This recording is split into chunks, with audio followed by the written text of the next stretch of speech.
we're going to jump right now into chapter 28 of Job. Давайте зараз прямо в 28 розділ відкриваємо і приступаємо. So far, we have looked at the first part of Job, which was the story part, the prose part of the scene in heaven and the scene in earth. There's two sections of that. На цей момент ми подивилися перша частина, два розділи перших. Це така оповідь. Там ми бачили дві сцени на небесах і що відбувалося внаслідок на землі. And then as these three friends came to where Job was, they waited 7 days, and then Job gave a speech to begin with. Далі прийшли до нього три друга, щоб потішити. 7 днів вони сиділи в мовчанні, і потім Йов почав розмову першим. And then we saw a series of three groups of speeches between the three and Job, responding back and forth. Далі ми побачили три таких кола розмов між друзями та Йовом, де друзі говорили, а Йов їм відповідав, реагував. And the first one, they were accusing Job, or they were encouraging Job to repent, and if he would repent, then everything would be back to normal. В першому раунді вони всі закликали Йова покаятися, якщо він так зробить, то значить все повернеться до нормального життя. The theme of the second group of speeches was that they said he's not going to repent. They talked about, they described the wicked man. Далі в другому колі розмов вони побачили, що Йов не кається, і вони говорили про те, як живе, яке нещастя, якого нещастя зазнає нечестива людина.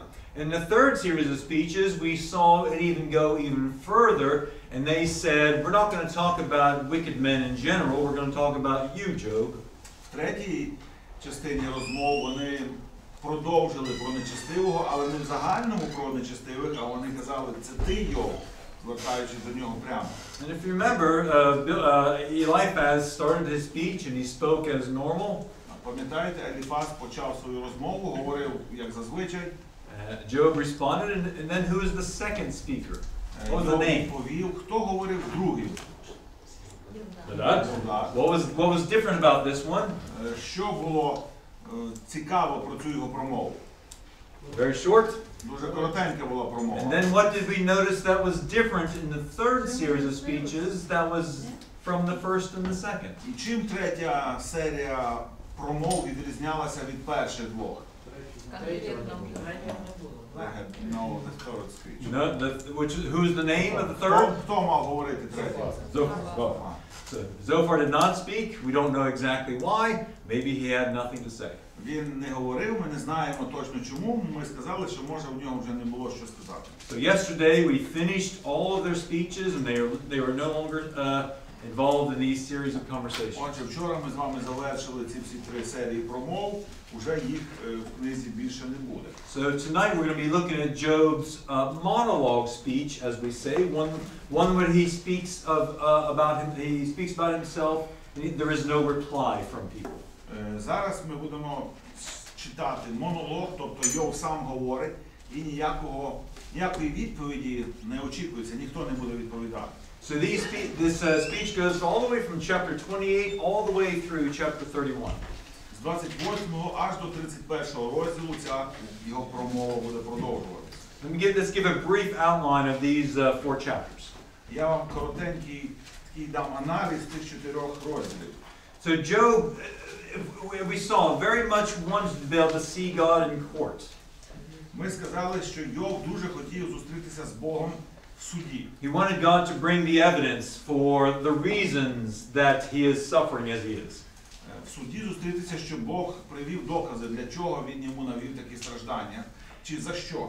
And a lot of people would take a look at these 4 chapters and say, Job is now sitting down.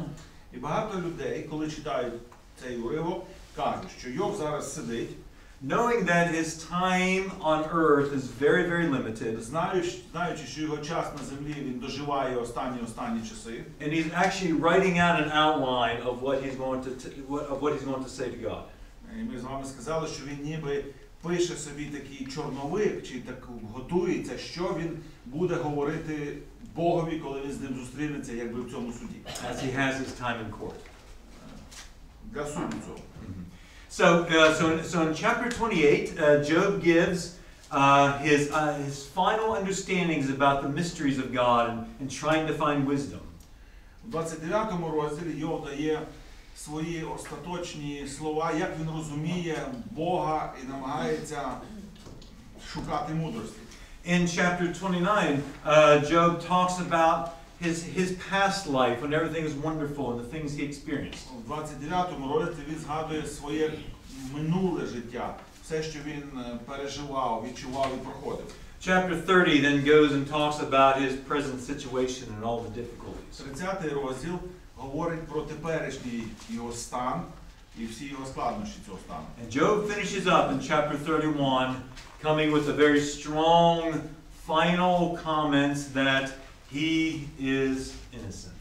В 31 розділі Йов закінчує з такими твердими словами на свій захист, що він невинний. So we're going to start now in chapter 28, looking at how Job sees the mysteries of God and God's wisdom. І 28 розділ, як Йов розуміє Божі таємниці і Божу мудрість. So let's read together chapter 28, verses 1 through 4. 28 розділ. Отож, має срібло своє джерело і є місце для золота, де його чистять. Залізо береться із пороху, з каменя мідь виплавляється. Людина кладе для темноти кінця і до краю досліджує все і шукає каміння у темряві та в смертній тіні. Ламає в копальні далеко від мешканця, забуті ногою людини висять місця, віддалені від чоловіка. The wording of these verses are a little bit awkward. Ви вже почули, що самі постановка слів чи побудова речення дуже така трошки дивна. But we see some things about metals, such like gold and silver. Але ми бачимо тут описання щось про метали. Золото, срібло. Then we see other sorts of metals in verse 2, like iron and copper. Далі в другому вірші залізо і мідь.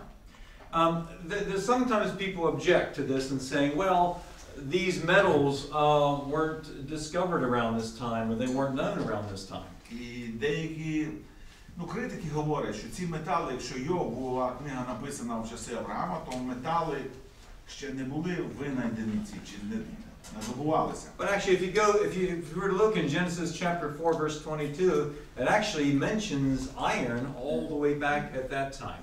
Але в 4-му розділі книги Буття вже згадується метал, сталь, залізо в той час в Бутті. And just because the Iron Age would basically indicate that people were commonly making tools out of iron and these different types of metal. Тому не потрібно мішати залізний вік, який є в науці, коли люди почали широко вживано користуватися і робити інструменти всякі з металу. So there is no. Що метал добувався і був знаний ще раніше. So there really is no problem here with these metals. З цими металами немає ніякого протиріччя. So we need to think just for a minute about what is Job trying to say. What's the point? What's the emphasis that he's giving? Що Йов тут хоче сказати? Для чого він це піднімає? He's basically saying that as iron is in these rocks and we derive the iron ore from these rocks. Тут сказано, що залізо береться із пороху, from the dust. Yes. У мене ще один англійський переклад, не такий, як в Еріка. Залізо добувається з землі. And things such as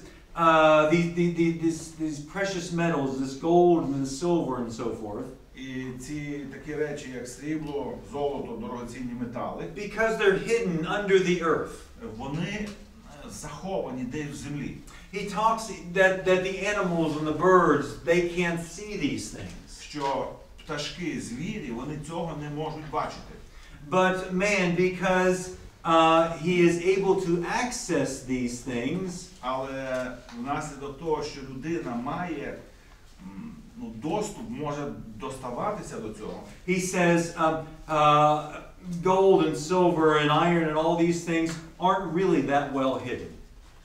якщо людина достає, може його здобувати, то значить золото і срібло, ці метали не так уже сильно і заховані, якщо людина їх знаходить. The birds, the animals, they can't find them because they're underground, but man, he's clever, he can find them. Отже, пташки, тварини не можуть, тому що вони десь в землі, а людина набагато розумніша, вона його добуває. So he takes that example of something very, very practical. Він бере цей приклад, такого практичного життя. And then he compares this with trying to find wisdom. І він порівнює це знаходження металів з знаходженням, як знайти мудрість. So this next section from verses, let's see here. Yeah, okay, actually we should have read all the way down through 5. We just did the first 4 verses.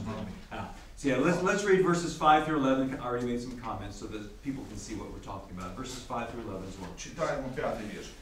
Земля хліб із неї походить, а під нею порито немов би огнем. Місце цафіру каміння її, і порох золота в ній. Стежка туди не знає її хижий птах, і око орлине не бачило. Не ступала по ній молода звірина, не ходив нею лев. Чоловік свою руку по кремінь витягує, гори від кореня перевертає. Пробиває у скелях канали, і все дороге бачить око його. Він загачує ріки від виливу, а заховані речі виводить на світло. Okay, so I got ahead of myself a little bit. Я трошки прочитали далі. Okay, but you see what we're talking about, that men can dig down and they can find these precious stones, these Тобто це gold and silver and я iron. трошки наперед сказав, але там сказано, що людина перекриває річки, перевертає гори, тобто копає, багато землі перевертає і знаходить. But then Job takes that entire first section from verse 1 all the way through verse 11. Але потім Йов бере цю ілюстрацію з 1 по 11 вірш. And comes in with a very powerful statement in verse 12, and he says, "But where can wisdom be found?" І він дає таке ключове питання, ставить на основі цієї ілюстрації. Та де мудрість знаходиться і де місце розуму, 12 вірш. Yeah, so verses 12 through 19 gives us a whole explanation or a whole series of comments about how difficult it is to find wisdom. Тому з 12 віршу по 19 він говорить про те, як важко чи не дуже просто знаходити, мудрість знайти. Okay, so let's read let's kind of break this up a little bit, Vitaly, if we can. Let's read first verse 12 and verse 13. 12 і 13. Та де мудрість знаходиться і де місце розуму? Людина не знає ціни їй, і вона в країні живих не знаходиться. He says, where can wisdom be found? Де мудрість знаходиться? Okay. He said, wisdom cannot be found in the land of the living. Мудрість не знаходиться у країні живих. He said, wisdom cannot be found with men as we look around. Людина, мудрість не можна знайти людині, якщо вона просто подивиться навкруги. Now I wonder in my own mind is as Job is saying this, Я собі думаю, коли Йов це говорить, what does he sort of have in the back of his mind? What is he thinking about? Що він має в себе в розумі, до чого він веде? I think in particular he's saying He wants to show something to his friends. Yeah, I think especially he's saying, as he's saying, wisdom cannot be found in the land of the living, I can almost imagine him sort of having maybe another sentence in brackets, certainly not with you three. Тобто, я теж собі думаю, коли він каже, що мудрість не знаходиться у країні живих, і він, можливо, повернувся до них і сказав, таких живих, як ви. Тобто я вже помираю, все, у вас мудрості немає. So as he's looking around the earth, he says, we cannot find wisdom here, but then he takes it another step further in verse 14. Просто на землі мудрість легко не можна знайти на поверхні. 14. Безодня, 14. Безодня говорить, вона не в мені, і море звіщає, вона не зо мною. So he says, okay, there's the land, we just finished talking about the land, but if you even go over to the sea, to the oceans, to the water, and go right down deep as far as you can, you still cannot find wisdom. Якщо земля ґрунт, добре, ми поговорили, немає, то де вона? Тепер він звертається до водних джерел, до водних безодень. Море звіщає, і безодня, глибина моря каже, в мене також мудрості тут немає. And he's probably thinking, we've got a real problem here. І ви можете подумати, ну то куди ж він завів в тупік? Remember, he said you can go as far as to the east and to the west and to the north and to the south, and you cannot find wisdom. Він вже говорив, що можна піти на північ, на південь, на захід, на схід. На всій широті землі мудрості немає. You can go to every sea and every lake and every ocean and go right down to the bottom. You cannot find wisdom. В кожному морі, річці, океані спуститися на саме дно і немає мудрості. But he thought, well, maybe there's one other option. І ви думаєте, ну ще є один варіант. He said, maybe if we had enough money, maybe somebody has found it. I've not found it. Maybe somebody has found it, and we can buy it. So let's look at verses 15 through 19. І Йов ніби каже, може людина думає, що вона багата і за гроші вона все може здобути. Може за гроші мудрість можна купити. 15-й вірш. Щирого золота дати за неї не можна, і не важиться срібло ціною за неї. 15 through 19. Не важать за неї офірського золота, ні дорогого оніксу й сафіру. Золото і скло не рівняються у вартості її і не зміняти на посуд зі щирого золота. Коралі і кришталь і не згадується, а набуток премудрості ліпший за перли. Не рівняється їй етіопський топаз і не важиться золото щире за неї. What a frustrating situation Job is in. В якій ситуації розчарування знаходиться Йов? I mean, he's looked all around the earth for it. Він шукав по цілій землі. He's dived down into the water and can't find wisdom. Він ніби ниряв, пірнав у глибокі глибини моря. Немає там. He's got more, he said, if you had more jewels and gold and silver than the Queen of England. Якщо у вас більше золота і срібла і цих дорогоцінних прикрас, ніж у королеви Єлизавети. So that you're the richest man or the richest woman in the world. Ти самий багатший чоловік чи жінка на землі. You still can't find or buy. Ти все одно не можеш знайти чи купити за ці гроші мудрість. Job says, okay, so this is the way it works. Йов каже, отак з мудрістю, так питання стоїть. Verses 20 through 28, he asks this question. З 20 по 28 він запитує. So let's just read verse 20 only. 20-й вірш. А мудрість і звідки приходить? І де місце розуму? So where does wisdom come from? Job asked himself. Звідки вона приходить? Where do we find understanding? І де місце розуму? Чи де знаходиться розуміння? Йов запитує ніби себе. In verse 21 he says, we've already discovered that it's hidden from everything in the land of the living. Ми вже сказали раніше, що вона на землі живих не знаходиться, не знайдена. And if you look at verse 21, it talks about that it's even hidden from the birds of the air. Вона від очей всього живого захована і від птаства небесного скрита вона. Now, if we kind of connect that with what he said about the gold and the silver, якщо ми навіть порівняємо це слово з тим, що він сказав про золото і срібло, дорогоцінні метали, як добуваються. Remember, he said that the birds could not find the gold and the silver and the iron ore. They could not find that. Пам'ятаєте, він на початку сказав, що пташки і звірі не можуть побачити, що в землі знаходяться золото і срібло, і пташки не розуміють, де залізна руда. But man is very powerful. Але людина дуже сильна, потужна істота. They can dig tunnels. Люди можуть копати тунелі. And send men down there. They can find the gold and silver and the iron ore. Шахти, люди туди спускаються і шукають це все, знаходять. However, Але what did we just get done reading? Але що ми тільки що прочитали? That wisdom cannot be found no matter where you go. Що золото, мудрість не можна знайти, не зважаючи ні на що, куди б ви не пішли. Що ви казали? За які коштовності? Jewelry. No. Wisdom cannot be found for jewelry. For jewelry, you cannot purchase it with jewelry. Absolutely.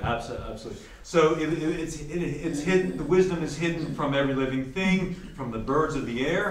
Отже, від всякої живої істоти на землі у глибині не можна від пташок. And it's hidden from man who thinks he is so clever that he can dig through and find all these gold and silver and precious stones. І вона захована від людини, тому що людина думає, я така розумна, що я можу знаходити золото і срібло, фактичні метали, але так само намагаючись, людина не може знайти мудрості.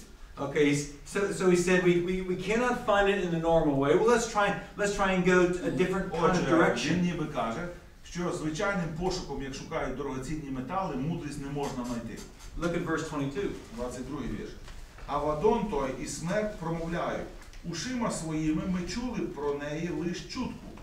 This is an interesting way of speaking now. Це ж цікавий такий словесний вираз. Okay, there's a way of speaking. It's called personification. Are you okay with that? Є така річ, як уособлення в мові. Тобто в літературі. Yeah. So it's a way of talking that you take an idea and you make it into a person.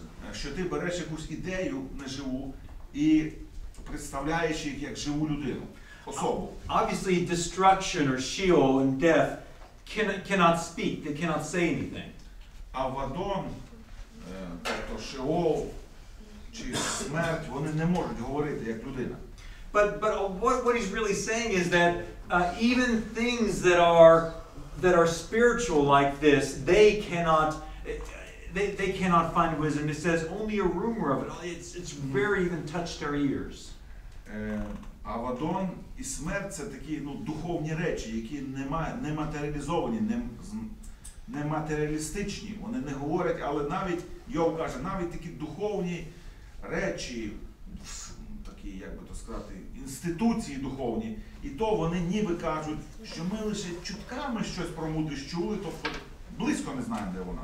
So Job is now to the conclusion of his explanation. Йов тепер підходить до висновку, що він хоче пояснити. Wisdom is not in the land of living. Мудрості нема в землі живих. Nor is it in the depths of the sea. Не в глибинах моря. Nor is it in destruction or Sheol or death. Немає і в Авадоні, і в Шеолі, в смерті. What does that leave? Що залишається? Бог. Only God. Only God. Тільки до Бога ще звернутися. He comes in verse 23. Let's read verse 23. Тому він починає 23-й вірш. Тільки Бог розуміє дорогу її, і тільки Він знає місце її. Only God Himself understands. Тільки сам Бог розуміє. Only God. So, and he unfolds this and explains this a little bit more in verse 24. У 24-му вірші він ще трошки пояснює. Бо він аж на кінці землі придивляється, бачить під небом усім. He views the ends of the earth and he sees everything under the heavens. What do we call that? What characteristic of God? What character of God Яка is God? характеристика Бога тут зображена, що він придивляється, в англійському сказано, обозріває God's eyes are всю everywhere. землю і бачить під небом усім. Тобто він бачить все, що тут і все, що тут. Яка це характеристика Божа? Omniscient, we could even say God is omnipresent. God is everywhere. He sees everything. Пряма характеристика всезнаючий. Також можна сказати всюди присутній, бо він може скрізь бути тут. So that's one characteristic. Now let's read verses 25 and 26. Тобто це одна така характеристика, подвійна. 25 і 26. Коли він чинив вагу вітрові, а воду утворював мірою, коли він уставу складав для дощу та дороги для блискавки грому. He speaks of that God established the wind and the waters and the rain and the thunderstorm. Тут Йов говорить, що Бог дав початок вітрові, воді, дощ, блискавки, гром, тобто всі оці небесні стихії, Okay. So it's not that he knows these things, but he's able to do these things. What characteristic of God would we see Тепер in тут this сказано не verse? те, що Бог розбирається, як воно працює, а тут сказано, що Він дав йому початок. Яка це характеристика Бога? He's creator. He is. We could even say he's omnipotent. He is all powerful. Навіть всемогутній творець, так? Тому що він може дати будь-яку силу, будь-яку свою могутність вкласти для цього. І він може зупинити, тобто давати цій могутній силі вітру чи дощу раду. And then let's look as Job concludes this part in verses 27 and 28. Йов завершує. Тоді він побачив її та про неї повів, міцно поставив її та її дослідив. І сказав він людині тоді: та ж страх Господній – це мудрість, а відступ від злого – це розум. Do you see a phrase in there that you may recognize from other parts of the Bible? Ви бачите тут фразу, яку ви можете впізнати чи знайти в інших частинах Біблії. Fear of the Lord is the beginning of wisdom. Exactly. Exactly. Proverbs So, 1:9. yes. So yeah, we're going to come to this. So it speaks about a submissive love and an honoring of God Almighty. Він говорить тоді про повагу, про покорення перед таким Богом. So when he says that him, God, said to man, the fear of the Lord, that is wisdom. Йов, коли каже, що цей Бог, що це все створив, сказав людині: страх Господній – оце мудрість. And to shun or avoid evil, that is understanding. А відступати чи уникати злого – це розум. В англійському сказано, це розуміння. So to fear the Lord and to shun or avoid evil, those are two different aspects, two different things. Тобто в мудрості є дві таких протилежних, доповняючих гра, дві сторони монети. Це страх перед Богом і відступ від злого. Who do we know that has those characteristics? Про кого ми знаємо з цієї книги, що мав такі дві характеристики? Йов. Of course. Йов. Now, isn't that amazing? Isn't that amazing? Hіба це не дивовижно так? Who is speaking here? Хто тут говорить? Йов. He is saying, this is what God says about wisdom, that the fear of the Lord is the begin is the fear of the Lord is that is wisdom, and to shun evil is understanding. He said, this is what God says. Цікаво, що Йов не каже, що я так розумію мудрість. На мою думку, мудрість оце. Він каже, що цей Бог, що створив, сказав людині таке, якби правило. Страх Господній – це мудрість і відступ від злого розум. And this is Job chapter 28. І це Йов, 28 розділ. What did God say about Job Але in chapter 1 and chapter 2? що Бог на початку, перший і другий розділ, казав про Йова? What did he say? Що він казав? There was 4 characteristics. Пам'ятаєте, 4 Він характеристики? праведний і ходить He was innocent, It was, yeah. Okay, innocent, Удаляється yeah. праведний, непорочний, тобто далі. Удаляється від зла. Тікає від зла. He runs from evil. Справедливий. He is fair or righteous. І благоверний. Yeah. He has a fear of the Lord. Okay. So you've mentioned the two that we want to think about. Ото ви вже в наборі дві цих, що треба нам згадали. This is wonderful. God says to Satan about Job. Бог сказав сатані про Йова таке в перших розділах. Yes, he's right on the inside and right on the outside for his actions, for sure. Бог сказав, що він має правильний внутрішній стан, зовнішній стан перед людьми теж праведний. But when God looked at Satan right in the eye and said, Job, he fears God, he fears the Lord, and he hates evil. Those two things. І Бог дивився сатані прямо в очі і сказав: слухай, це Йов, на якого я тобі показую, що він боїться Бога і віддаляється від зла. And Job says the same thing of what God says about the man of І understanding. Йов тут каже, що Бог це саме сказав людині, яка шукає мудрість. От в чому мудрість. And this idea is consistent throughout the Bible about this thing of wisdom. І ця ідея це така двогранна ідея, вона постійно в Біблії незмінна про те, якою є мудрість, чи що, як мудрість виражається. So what does this mean? I mean, we're used to the phrase, the fear of the Lord. What does that mean? Що це означає? Ми всі звикли, страх Господній. Що це практично означає? What does that mean? Should we be afraid? Це означає, що ми маємо страх, боязнь перед Богом, як то Зрішити щось. Зрішити Щоб не грішити. to do something wrong against him. Okay. Добре. Okay. Maybe sense of awe. Okay. A sense of awe. And how would you describe this in? Може таке відчуття благоговіння перед Богом. Любов до Бога. Love to God. How about a great sense of respect? Велике почуття поваги, пошани. A great sense of honor? Поваги. As you've mentioned in let's read. I want to read two sections here in the Old Testament to try and draw this together. Proverbs chapter 1, verses 1 through 7. This is what Vitalia Давайте прочитаємо приповістки, перший розділ.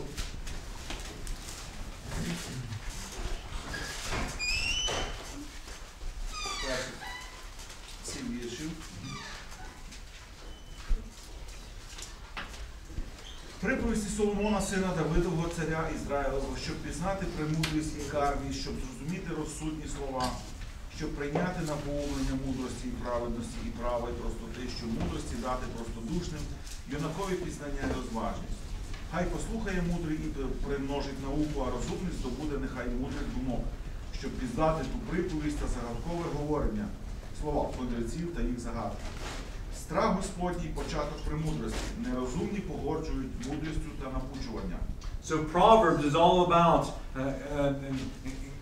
giving people ways to gain in wisdom and understanding.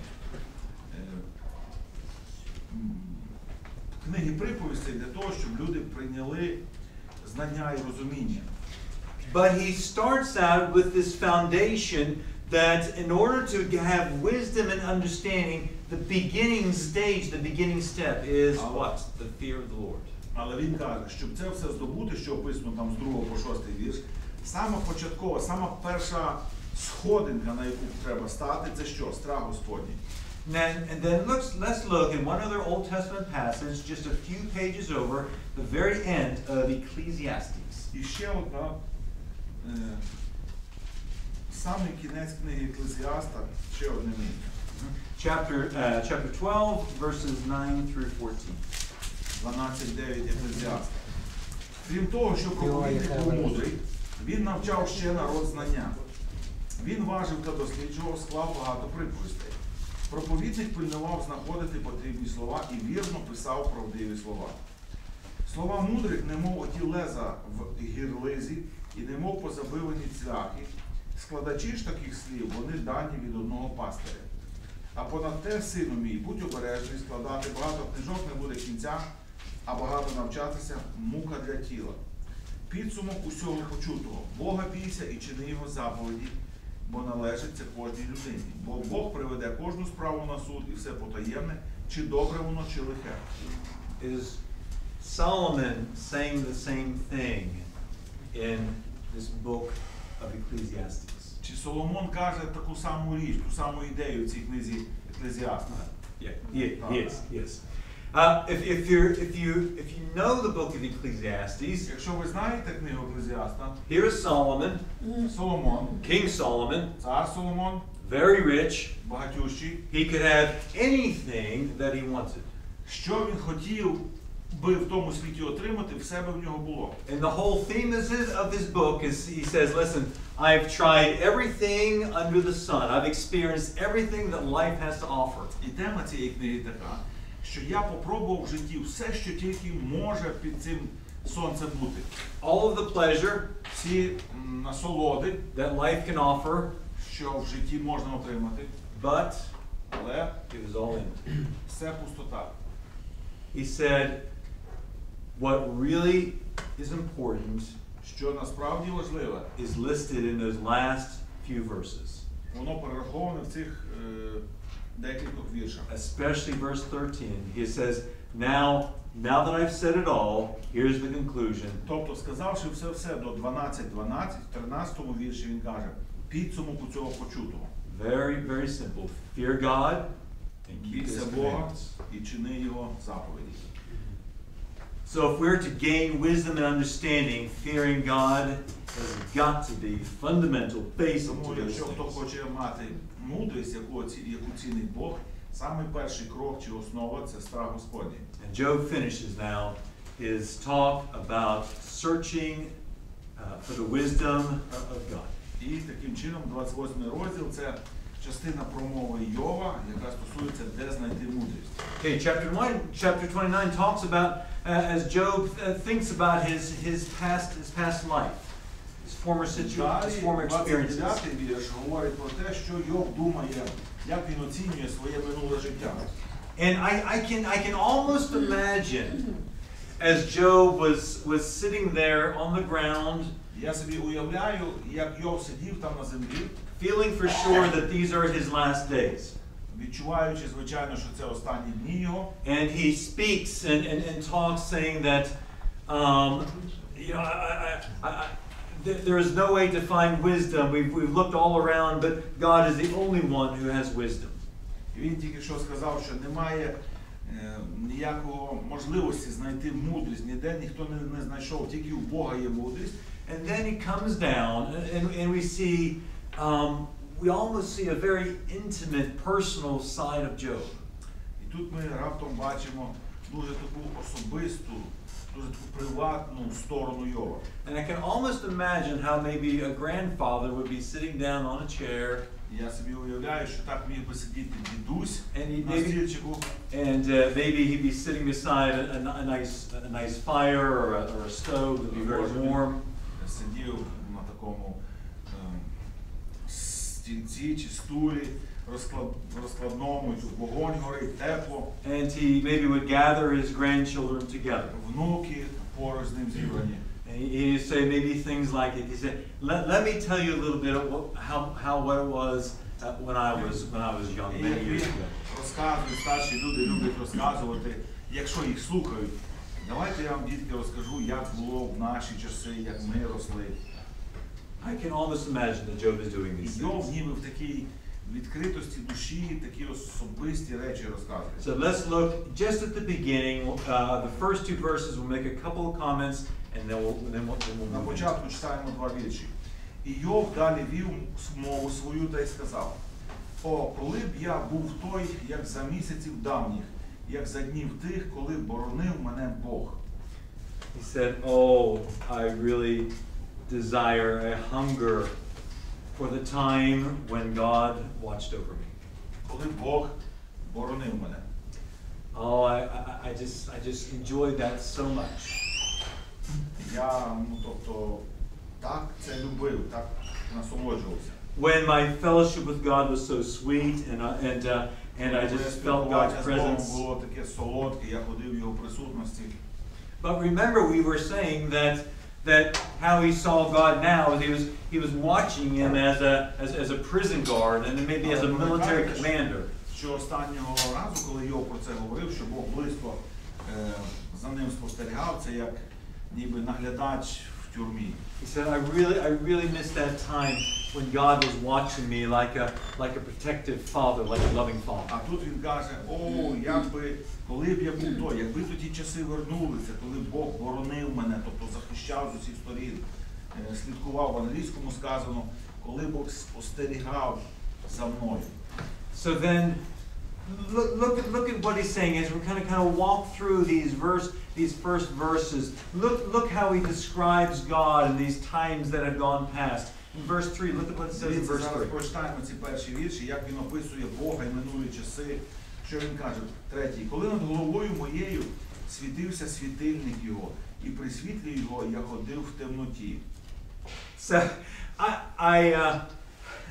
I can almost imagine because where we serve in England, coal mining is used to be a very big part of the work. Там, де ми зараз живемо в Англії, ну завжди в тій місцевості видобування вугілля було дуже такою великою там справою, ділом. So, and maybe you're familiar with this, but they show me many pictures of men 30 or 50 or 60 or 70 years ago.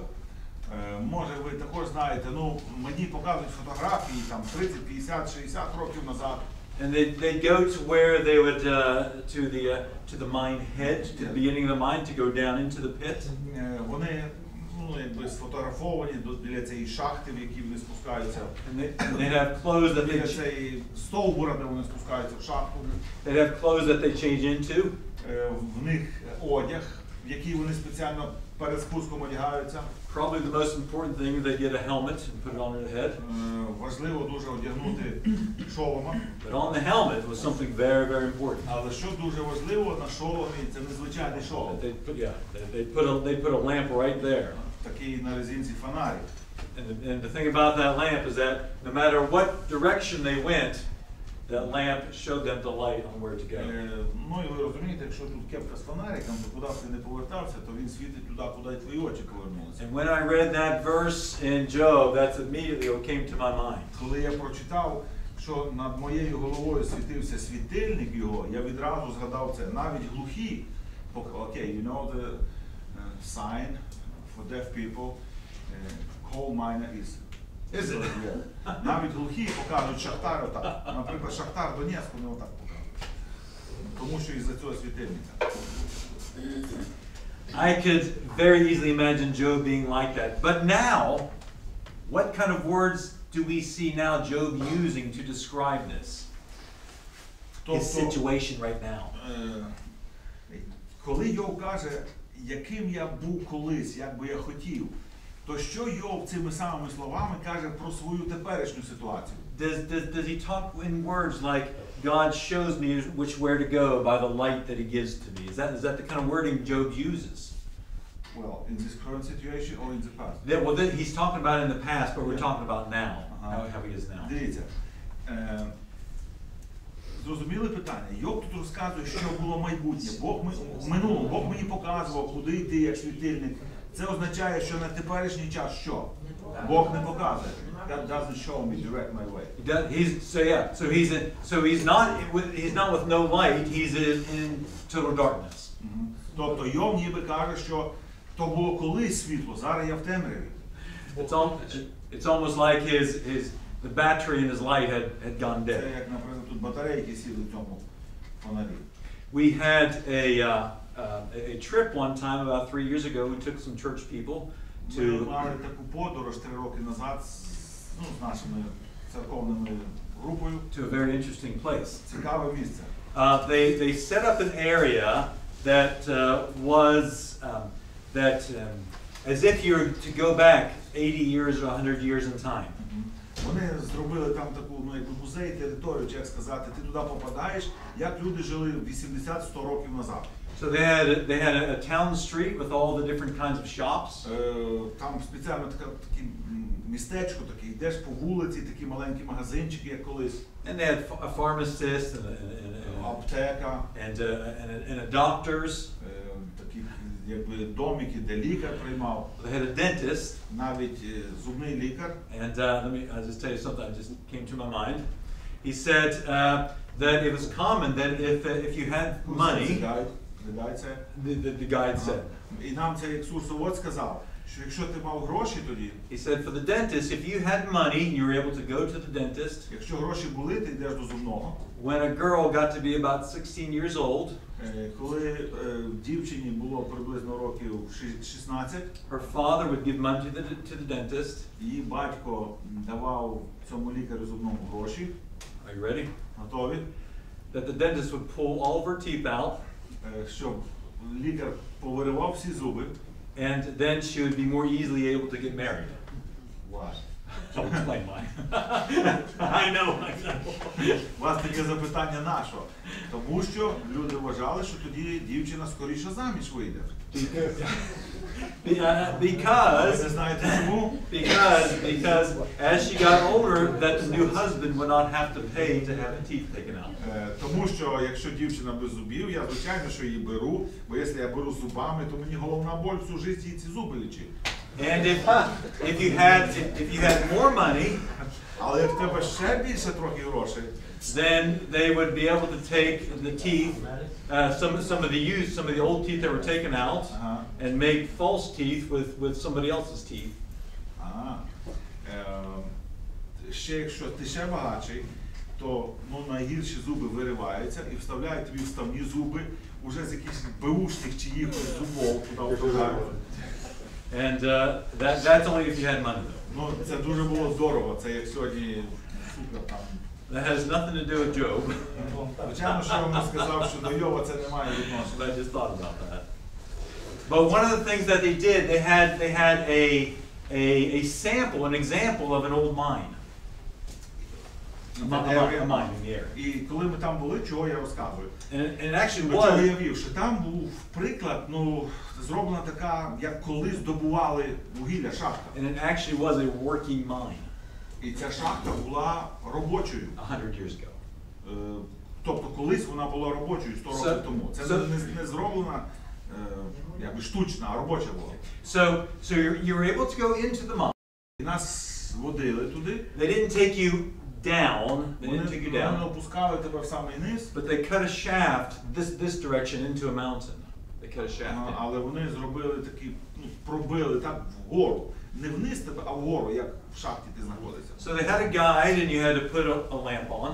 Є цей екскурсовод, ти одягаєш ці всі лампи. You had to crouch down. І повзеш, так як вони. And walk in like a monkey.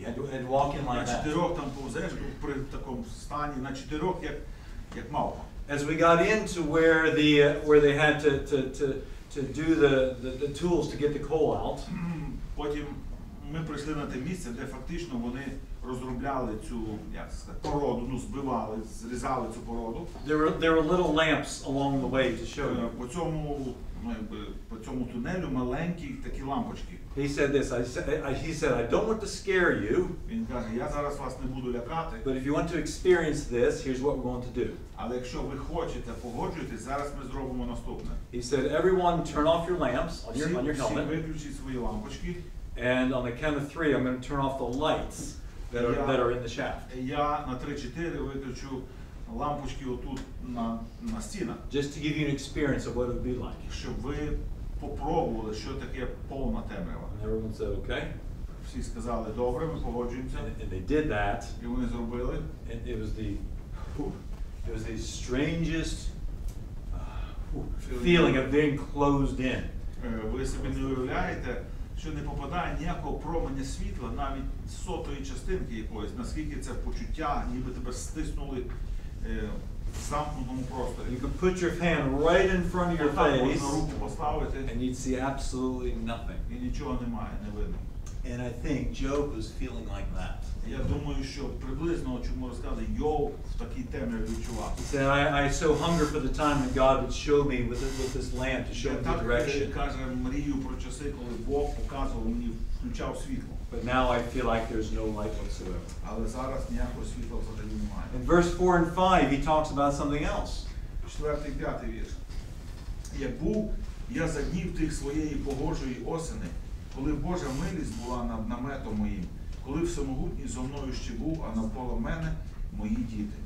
Oh, he said, he even talks about God's, in a phrase, God's wonderful friendship in verse 4. В 4-му вірші. Is that different?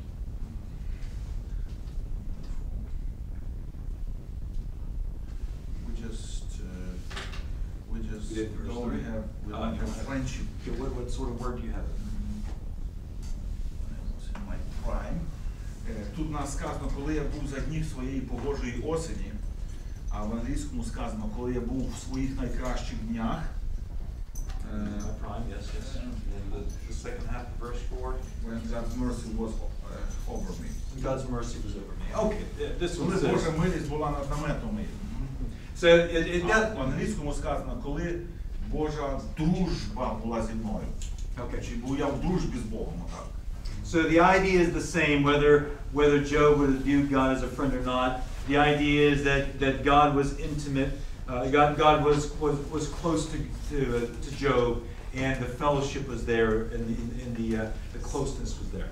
Ну, в загальному тут сказано, що Божа милість була над наметом моїм, тобто над моїм домом Бог окружав, тобто Бог був близько біля мого дому. So he first talks about this fellowship with God, this relationship with God that was so sweet and so wonderful before.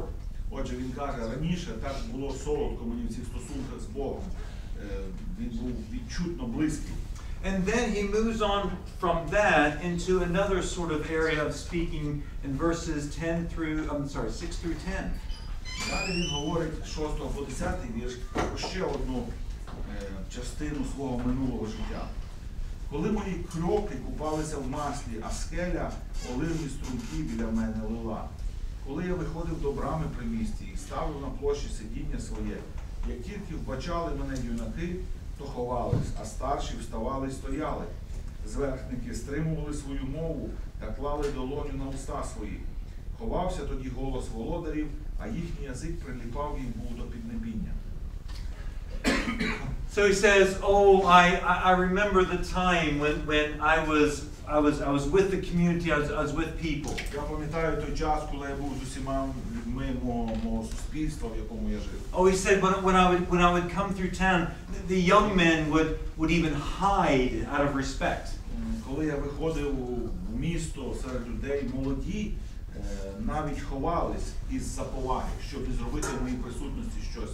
I mean, maybe the young people thought that they were doing something wrong, that Job would look at them in disrespect. I don't know. Тоді була така повага, пошана, що молоді розуміли, що вони можуть щось вчинити в присутності старших, щось, і вони взагалі ховалися. Ну і ми знаємо, колись ще років 50 назад, коли додому до батьків хтось приходив старший, всі діти сиділи в кімнаті і не лазили. But certainly they had very much respect on what Job thought. Але всі оці описи говорять, що до Йова була дуже повага, ніхто не хотів зневажити його. Then Job says when Job came in, the old men would stand up. Коли Йов приходив, старші вставали і стояли, поважніші. And even it says the chief men, the leaders did not speak out of respect for Job. Слово зверхники можна сказати в нашому, що люди, які себе зверхньо вели, ну я так думаю, але в англійському сказано, що це благородні люди, стримували свою мову, тобто замовкали. And then verse 10 finishes this with the voices of the nobles, those who have maybe been higher in society or more wealthy, says that their voices were quiet and they didn't say anything. Ховався тоді голос володарів, тобто людей, які володіли чи мали якусь владу, вони також замовкали. Now, I know yesterday we had asked ourselves and thought about, was Job being arrogant? Was he being prideful with all this? Ми вчора, хтось задавав чи того дня питання, що Йов ніби хвалиться, що я, що може це гордість з його сторони. I don't think so. Я так не приймаю ці слова. I think Job, as we've read many times, that Job had such a reputation and such a love for God and a love for people to help people. Ми читаємо, що Йов мав таке хороше ім'я, таку любов до Бога, любов до людей, і це було загально визнано людьми. That people just respected Job that much. Це була повна повага до нього зі сторони усіх людей. So we're going to just temporarily, just for a moment, we're going to skip down now to 18 through 20. 18 through 20. Просто так тимчасово. And let's just see what Job thought life would be like. Давайте зараз на 18-й вірш перескочимо і побачимо, Йов описує, як я жив, і він зараз в 18-му вірші скаже, як він в той час думав, як його життя закінчиться. І я говорив, коли ще біди не було, умру я в своєму гнізді, і свої дні я помножу, немов той пісок. Для води був відкритий мій корінь, а роса зоставалась на вітці моїй. Моя слава була при мені все нова, і в руці моїй лук мій відновлював силу. I think many of us can understand what Job is saying here. Ви розумієте, що Йов тут, як він думав, його життя закінчиться? That he was saying, he just assumed Він просто так собі вважав, that all of life would continue on like it always has been. що все життя моє, як до цього часу пройшло, так воно і буде до кінця. That his children would always be around Що him, діти завжди будуть навкруги мене. and that he would have the place of respect within the community, Що завжди в мене буде така пошана в and суспільстві. that he would be able to help people, provide І він буде завжди в змозі, буде багатство, допомагати людям. I'm sure he never thought in 1,000 years these things would happen. Я впевнений, що він ніколи, 1000% ніколи не думав, що таке з ним станеться. You know, the new. I just thought of something. The New Testament don't we see the same idea in the New Testament Я тільки що scriptures? так подумав, хіба ми не бачимо такого самої ідеї в Новому заповіті? The Bible says that life is but a vapor. It appears today and it's gone tomorrow. Сказано, що життя як пар, який піднімається на невеличкий короткий час і потім зникає. You may have to help me with this one now. There's the passage that says, "Don't say today and tomorrow we're going to buy and sell, because you know not what the day may bring." I don't know what it is. Не кажіть, що сьогодні чи завтра я піду і буду купувати і продавати, бо ти не знаєш, що завтрашній день той тобі принесе. We don't know what a day is going to bring. Ми хотіли б щось, але ми не знаємо, що принесе. We don't know what's going to happen tomorrow. І ми не знаємо, що завтра з нами станеться. Not too long ago, I was talking with a brother, Нещодавно я розмовляв з братом, and he told me a story, і він мені розповідає історію. and it made me think of something that I've been thinking about as well with my own life. І вона мене примусила подумати роздуми такі про моє життя.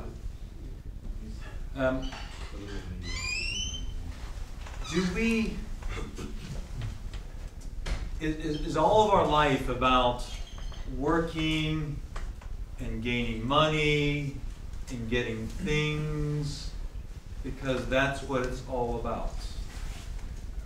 Наше життя, що воно пов'язане тільки, щоб працювати, заробляти, щось купувати, придбати, тому що в житті треба чим побільше всього мати?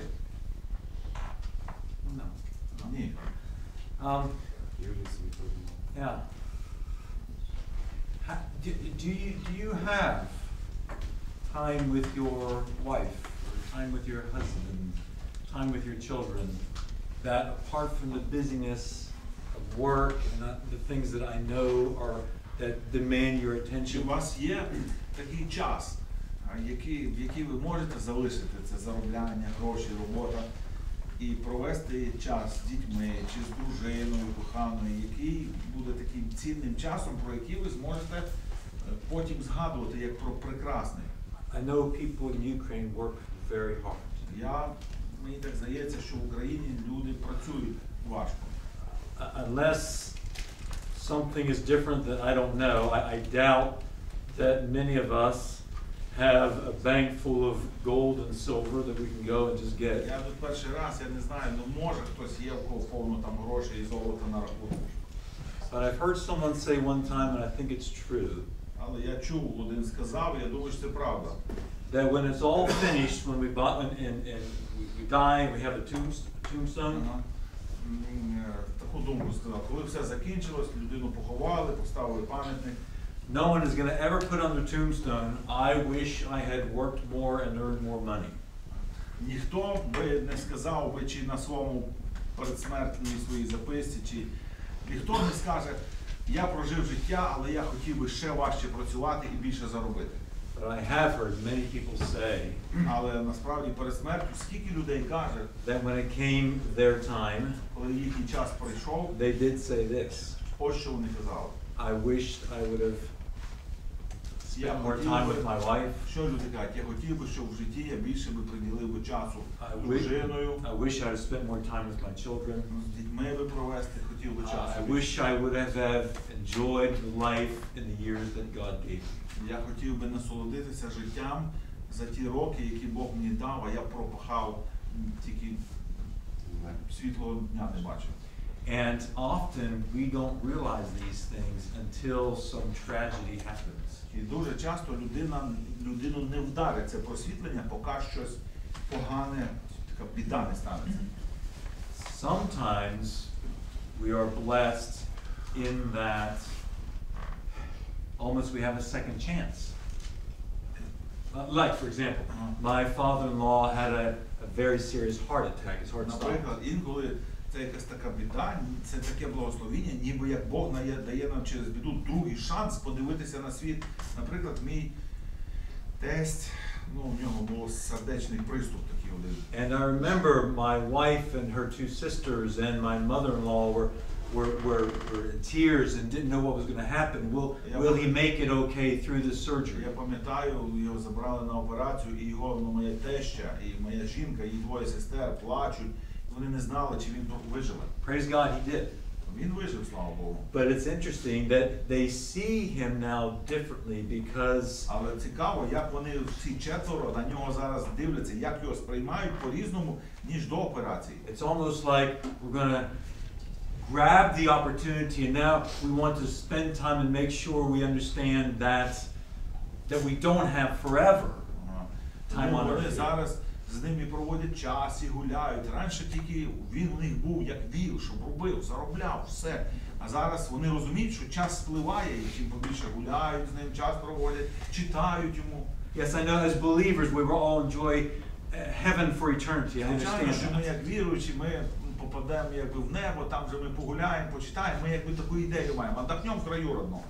But your children need you.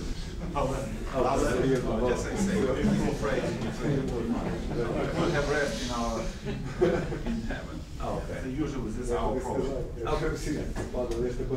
Still have rest in our native land. In our native land. We are not from here. Yes, that's okay. Okay, so this is what Job was saying. He's saying, I really thought things would continue on as they always have been, but obviously they haven't. Йов каже, що в минулому я отак проживав, і я думав, що воно так до кінця мене й донесе все в радості, все в щасті. But then we're going to continue on now. We're going to jump back up to verses 11 through 17. Тепер назад вертаємося з 11-го віршу. Job gives us a little bit of a testimony on how he dealt with people and things throughout his life. Тут Йов ніби говорить таке своє свідоцтво з минулого життя, як він поводився з людьми у житті до горя. So chapter 29 verses 11 through 13. Бо яке ухо чуло про мене, то звало блаженним мене, і яке око бачило, то слідкувало за мене. Бо я рятував бідаря, що про поміч кричав і сироту та безпомічного. Благословення гинучого на мене приходило, а серце вдови чинив я співаючим. This is a wonderful. Це чудово. Job, I hope I hope we can get the verbs right in here. Job was blessed. He had such a sense of God using him. Йов був благословенний, він якби блаженний, він так відчував, що Бог ним користується, використовує. And why was he happy? Why was he so fulfilled? Чому він такий був з насолодою, такий задоволений? It wasn't because he had a lot of money. Це не тому, що в нього для нього всього багато It було. wasn't because he had a big house Не тому, що в нього був хороший будинок, or thousands of animals. чи тисячі тих тварин. But he was fulfilled, he was blessed because he was a blessing Він to був other people. блаженним, він був блаженним, і його люди називали, бо він був благословінням для інших. He said that people speak well of him. Люди, написано, In verse 11. Yeah, verse 11. Люди називали його блаженним, але в англійському сказано. Так само. Okay. So again, it's not that Job was having a prideful heart or big head. Називаючи блаженним, це люди добре про те відзиваються. Це не тому, що Йов зараз хвалиться з гордості, о, який я був. But I think his whole goal was so that God would have a good reputation. That people would speak well of God because here was God's man. Look what he was Я doing. думаю, що він це згадує про минуле своє життя, говорячи, я це робив для Бога, щоб люди дивились на мене, називали мене блаженним, і це піднімало репутацію Бога, в якого я вірив. Оце Божа людина, дивись, який він добрий, який він помічник. Ну і за мною якби стояв Бог, це Богові приносило слова. Люди Бога благословляли за цього. So what does it do? It says that he helped the poor who cried for help. Він помагав бідареві, що про поміч кричав. And the orphan who had no father to provide for him, Job said, I'll be your father and I'll provide for you. І сироту та безпомічного, тобто він, може, казав, що в тебе нема батька, я тобі буду за батька, допоможу тобі. And even the man who was dying was blessed because he said, the idea in verse 13 is that Job said, I will take care of this widow who does not have a husband, who will not have a husband anymore to provide for her. I will take her on and I will support her as well. 13-й вірш. Благословення гинучого на мене приходило. Можна сказати, що, можливо, хтось помирав і за ним треба було доглянути. І людина була доглянута, Бог благословляв його. І також вдовиці, нема в тебе кому потурбуватися, я потурбуюся, тому що ти б загинула без моєї турботи. And then he gives us an interesting little picture here in verse 14 of righteousness and justice. Цікава ілюстрація, 14-й вірш, про праведність і справедливість. Зодягався у праведність, і вона зодягала мене, немов плащ, та завій було право моє. So he says, you know, the things that I do right, I almost wear as if I sort of wear them as clothing. Тобто він каже, праведність чи справедливість було для мене те саме, що щодня встаєш, якби по привичці одягаєш свій одяг. Так, в мене була звичка до праведності. And I think the idea behind that is that we've seen so many times that Job is a man of integrity, that he was consistent all the time. Я думаю, що ці слова праведність пов'язано чи співзвучне з тим, що ми сказали, Йов був людиною доброго імені, побожності, і це означає послідовність, постійність. So we can see sort of at home Job had these clothes that showed his righteousness and his justice and his help and his love for other people. He showed this at home. Він показував цю праведність і співчуття до гинучих вдома. And how he treated his wife and how he treated his children, how he made sacrifices and prayed for his children in case they had sinned. Він зодягався в праведність не тільки на вихід, а як щоденний одяг одягав. Тобто він і вдома, і з дружиною, з дітьми. Його поступки завжди були послідовними, поступки праведності чи справедливості. And I know the verse doesn't say this, but I think we could actually stretch this out a little bit more. Я знаю, що цей вірш про це не говорить, але ми можемо трошки його якби розтягнути. Because Job applies these characteristics to clothing. Через те, що Йов праведність, справедливість порівнює до одягу.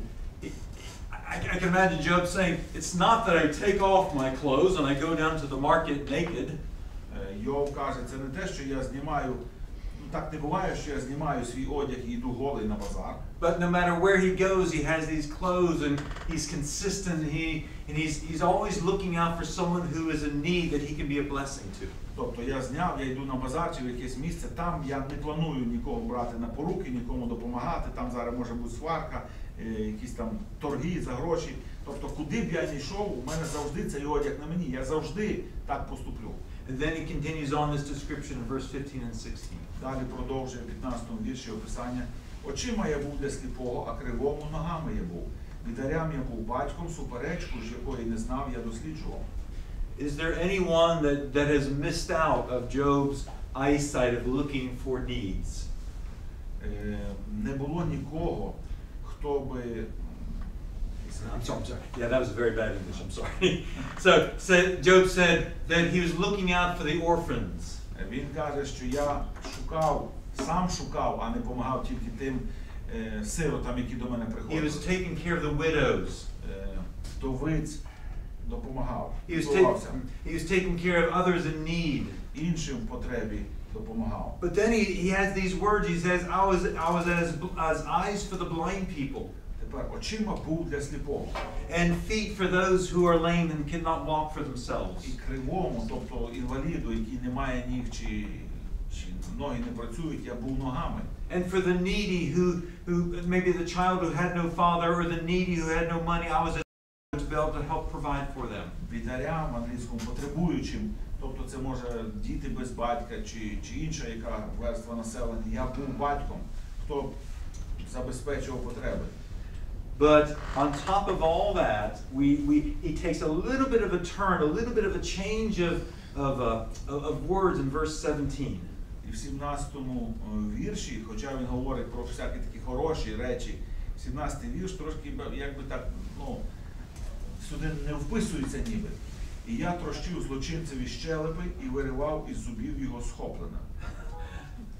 Those seem very strange words, don't they? Трошки так не вписується в цей контекст, так? What do you think? What is he talking about? Про що він говорить, ви думаєте? Він чинив по правді. Той, хто Виправдовував, перед помагав. тим віршом написано, що він вивчав. He was doing for justice there.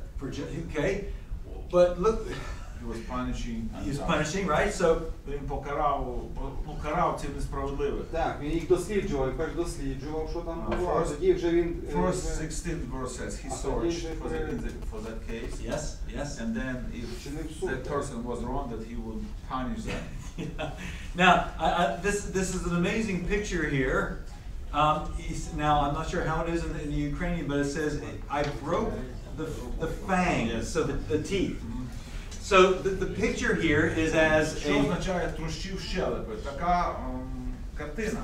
that if there is a wild animal, maybe a wolf, Якщо дикий звір, наприклад, вовк, had come over and grabbed someone's little cute pet dog or cat, наприклад, якщо вовк заскочив в хату там і схопив чи котеня, чи собаченя, якусь тваринку не сильну проти нього. so this little cat, this little dog was wailing around like this.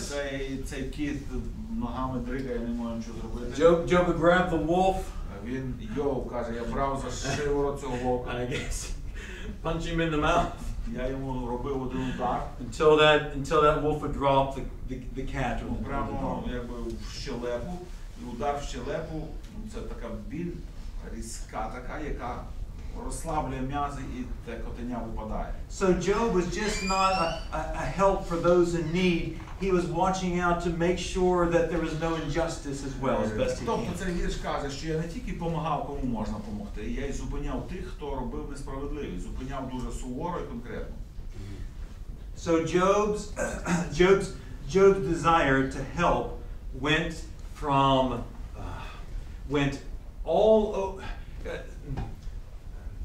Job's desire to help covered every possible situation. Тому бажання Йова допомогти, тому що він мав можливості, сили і статус, покривало, тобто задовільняло чи приносило його поміч у будь-якій ситуації, яка могла статися.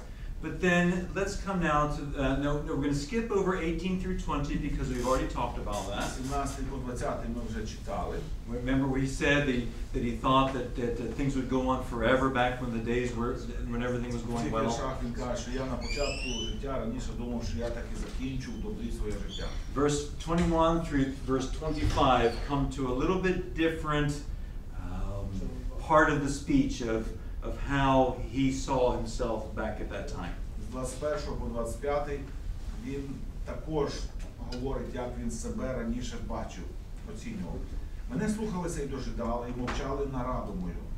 По слові моїм уже не говорили, і падала мова моя на них краплями. І чекали мене, як дощу, і уста свої відкривали, немов на весінній той дощик. Коли я, бувало, сміявся до них, то не вірили, та світла обличчя мого не гасили. Вибирав я дорогу для них і сидів на чолі, і пробував, немов цар той у війську, коли тішить засмучених він. This is very similar to what we read earlier in verses 4 and 5. Це дуже подібно до того, що ми в 4-му і 5-му вірші прочитали. You know, there again, I don't see Job as having an arrogant heart or a big head. Я не думаю, що Йов говорить ці слова, говорить його зверхньо і горделиво. He was not as a pop star, as a rock and roll Він не star, поводить себе як зазвіздівшися, якби звізда, trying to get as many thousands of people to push like on Facebook. Як сьогодні ці зірки намагаються зробити що-небудь, щоб тільки хтось лайк поставив на Фейсбуці. Or to get millions or thousands of followers on Twitter. Або щоб на Твіттері там за ним було стільки того послідовників. But I think Job, because he was such a man of God and Але such a через love, те, що Йов так природньо, був таким природнім людиною, що любила Бога, he had such a love for people, так любила людей природньо, that they responded this way. що люди так на нього реагували. Verse 21 says that they are willing to wait patiently for him. Мене слухалися і дожидали, і мовчали на раду мою. And in verse 24 it says that he responded, that whatever was said to him, that he responded in a godly, respectful way. Verse 24.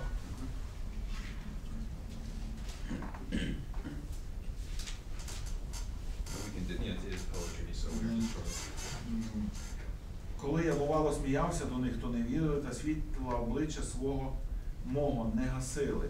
Тобто в розмовах зі мною вони, якщо я їм радість, якусь заохочення, захоплення давав, вони це все приймали. So the whole idea with this, and this is poetry, and there's some phrases here that are. Фрази, які треба розуміти трошки інше в переношеному значенні. The whole idea is that the things that Job said and the things that Job did made such an impact and such a reputation amongst the people. Тобто ідея, що Йов про себе розказує, і це в минулому його житті зробило таку репутацію його серед людей, таке сприйняття і пошану. In what a way he dealt with people and helped people and talked to people.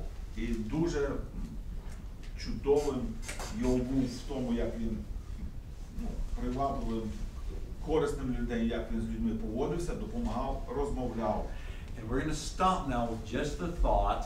І зараз ми зупинимося, щоб просто подумати, how different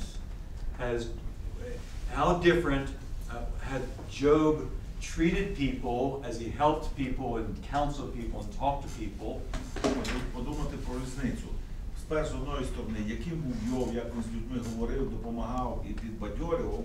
How could we compare how he did with the people to how the three friends dealt with Job?